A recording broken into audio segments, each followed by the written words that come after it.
Minutes past the 8 o'clock hour, and Chris Lenois back with you on the Green Mountain Mornings program. Had to remind myself that it was a Tuesday, it being the first day back on the air for me in 2017. Yesterday, January 2nd, Monday, was a company holiday. Spent it relaxing, sleeping in a little, and playing a best of the Green Mountain Mornings program for you yesterday. Happy to be back here, however, on a Tuesday morning, and it's always a signal that it's Tuesday when a member of the Brattleboro Reformer staff is in the studio during the 8 o'clock hour. Chris Mays back here in the studio. Good morning to you, sir. Happy New Year. Yeah, you too. Thanks for braving the roads. Yeah. For coming in. You said it was a little sketchy out there. Yeah, I left a little early, and someone came down a hill on a side road and couldn't stop, but luckily I was alert and was able to stop, and nothing bad happened. And nobody was injured.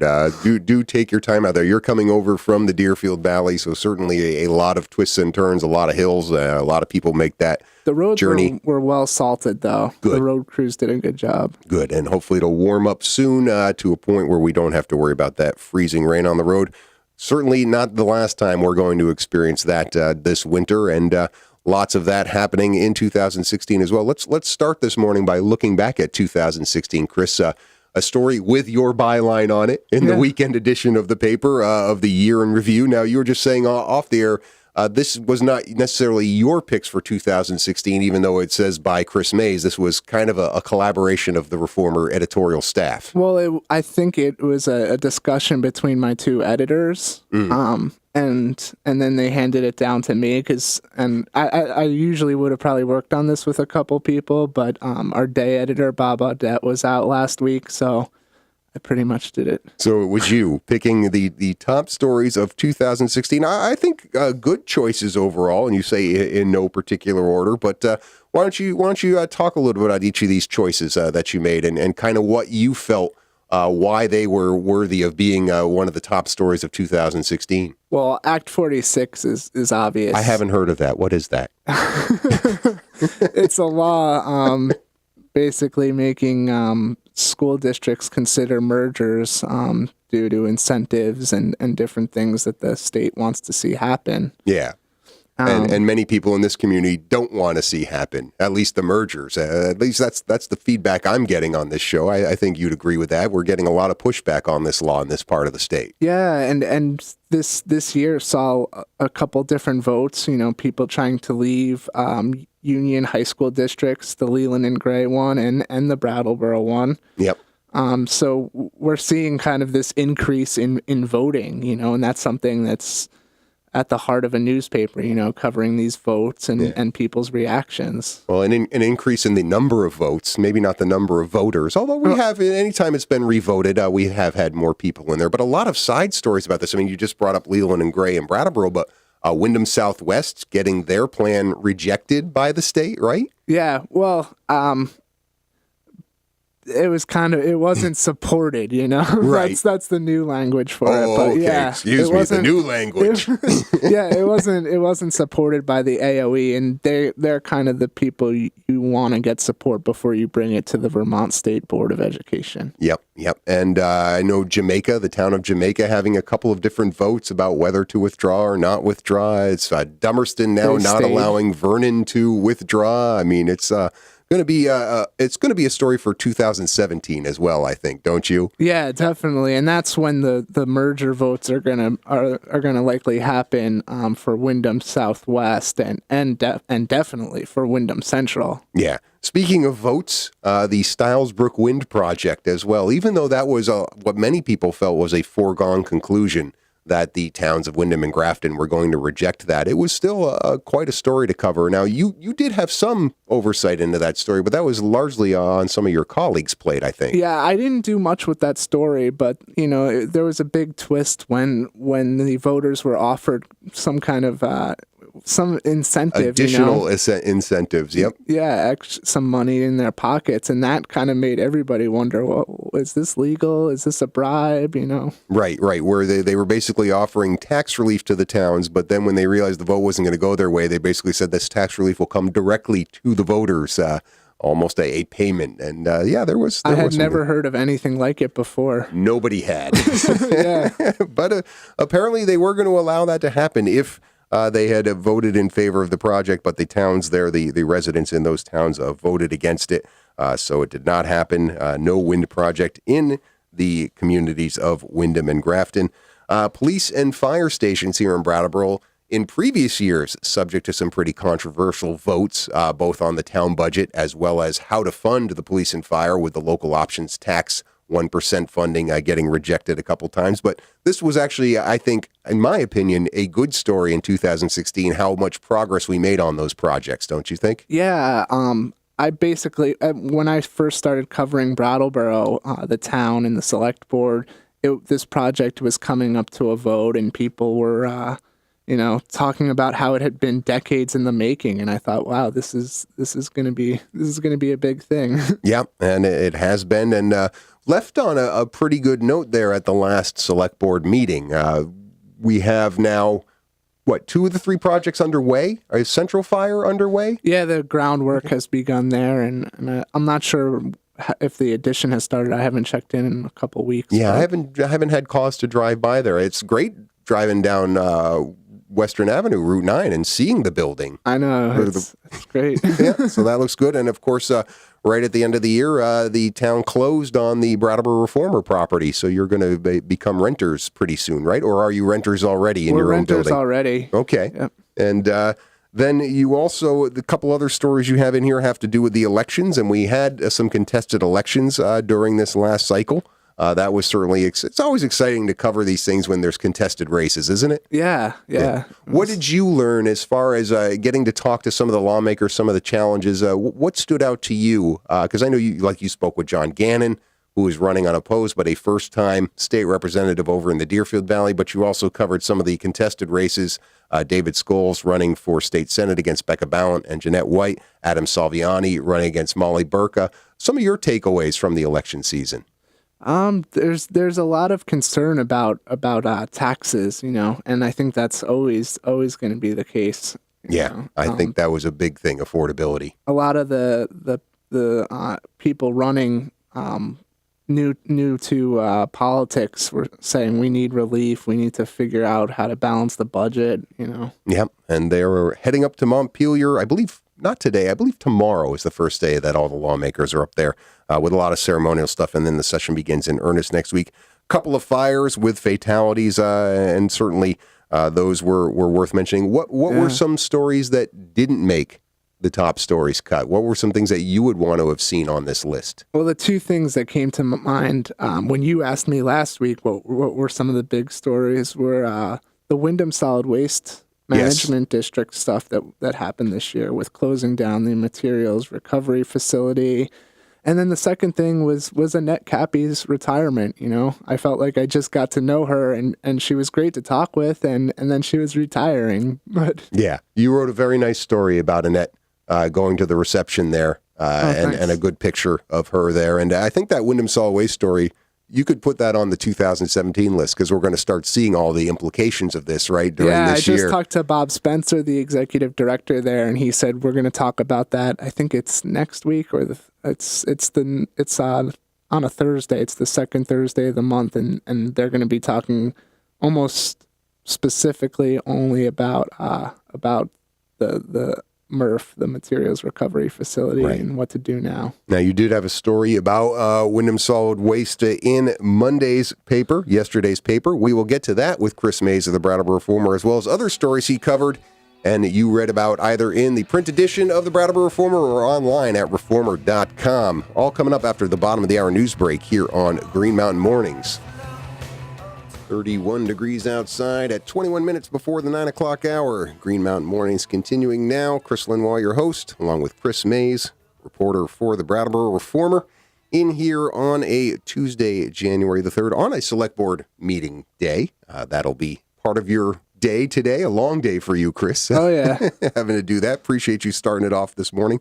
Now, on the agenda for the select board is an issue around the Wyndham Solid Waste Management District. We were just talking about that in the last segment, how the closing of the material recovery facility was a big story in 2016, probably will continue to be a big story in 2017, but also this solar array that is going up on the closed landfill there. Yeah. That is an item on the agenda tonight for the Brattleboro Select Board. You had a story on Monday about other entities entering into this project. Basically, all the member towns can enter it, right? Yeah, there's 19 municipalities that are members of the district, and Wilmington and Brattleboro are considering this solar proposal this week. So far, the towns of Vernon and Wardsboro have signed on for it, and also the Brattleboro Union High School regional district. Right. They just signed on for it too, because schools in those member towns were invited too. Yeah, that was the gist of your story. It had to do with BUHS District 6 voting to join this solar project. They are the first school board to approve it? I believe so, yeah. So other than that, it's been towns, but all the different schools can take advantage of this as well. And what are they taking advantage of? Give us some of the details about what they're doing. Well, they're purchasing net metering credits, so these will be discounted credits towards their power bills. So for the BUHS district, they're expected in their first year to save $70,000. Each year is kind of a different figure, but altogether it's something, what is it? $1.87 million over a 20-year span. Yeah. I mean, they have to project it. Obviously, the rates of electricity is a variable, but certainly you can project out there, and $70,000 is a good amount of money to save for a school district. Yeah. Vernon took a slightly different, you mentioned they were one of the ones who've already signed on it, but they didn't sign on kind of like not a full commitment, but a partial commitment. Am I reading that right? Yeah, the other towns decided to do 80% of their power bill, which was the recommended amount, because that allows for some play with their power bills. So what was Vernon's hesitation? They went with 50% because from what Bob Spencer said, the executive director at the Wyndham Solid Waste District, he said that they still think they're going to have some kind of power source come in and essentially replace Vermont Yankee. Now, I wonder if they made that vote. I don't know if you remember, because you pay attention closer to this than I do, but did they make that vote while the gas plant was still in play? Right? Because for a while they were thinking, if this Kinder Morgan pipeline is built through western Massachusetts and southern New Hampshire, that's when they were talking about putting a gas plant in there. I could see them making that vote at that time. I think it was after that. It was still after that. After that was already a non-starter. Yeah, because the agreements only came out a few months ago, and that was back in March. Okay. The vote. Interesting. I wonder what they're speculating on down there in Vernon. Yeah, I know the Planning Commission is at work with a bunch of different ideas.